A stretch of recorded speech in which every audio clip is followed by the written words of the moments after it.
Hi, my name is Caitlin, and in this video I'll be talking about resolution. First off, let's define resolution. Resolution is the number of distinct pixels in each dimension that can be displayed. It is usually measured in width and height. Computer screens also use aspect ratio, which is how high versus how wide it is. There are two basic aspect ratios, 16:9, which is used for widescreen, and 4:3, which is used for square screens.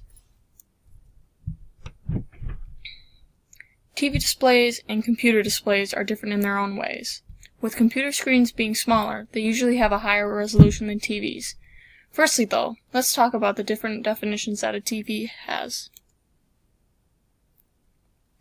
First off, we have standard definition televisions, which they have the 480i NTSC compatible digital standard employing two interlaced fields of 243 lines each.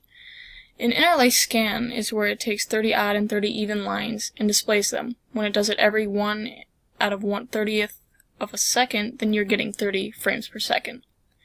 The other one is 576i PAL compatible digital standard employing two interlaced fields of 288 lines each. Next is enhanced definition televisions. First off, we have the 480p progressive scan. A progressive scan is basically how the image is painted onto the screen. The lines are drawn in one at a time in a sequential order.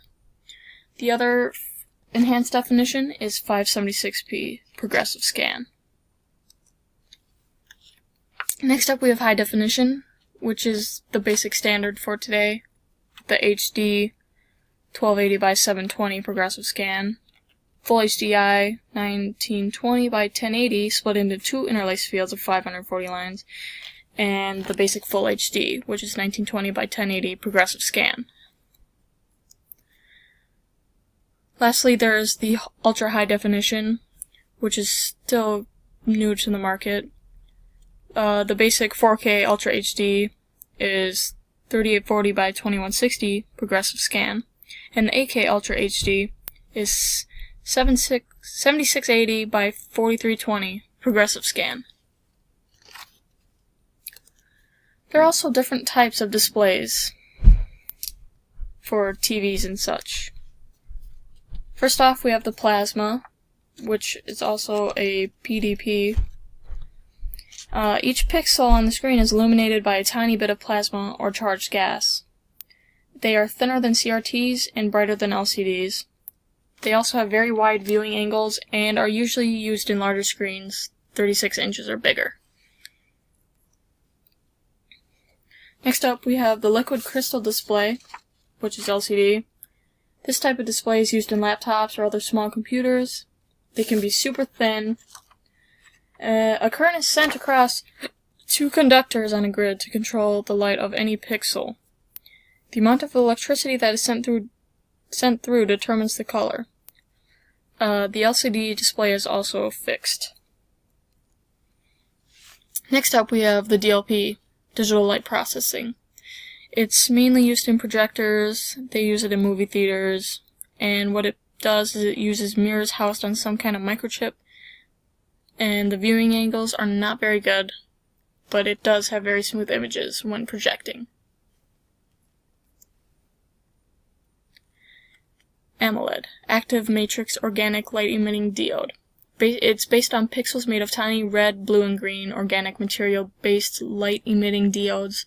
Screens don't usually have to be backlit, and basically they're in smartphones or cell phones.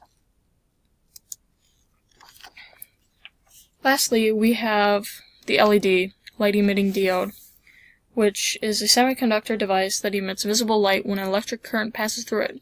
It is edge-lit, and the benefits of an LED include low power requirement, high efficiency. Most of the power supplied to the screen is converted into radiation with minimal heat production, and it also lasts a long time. In conclusion, the size of the screen you have affects the resolution the screen will have, and also the definition of the screen you have will affect resolution. And that is my video on resolution. Thanks for watching.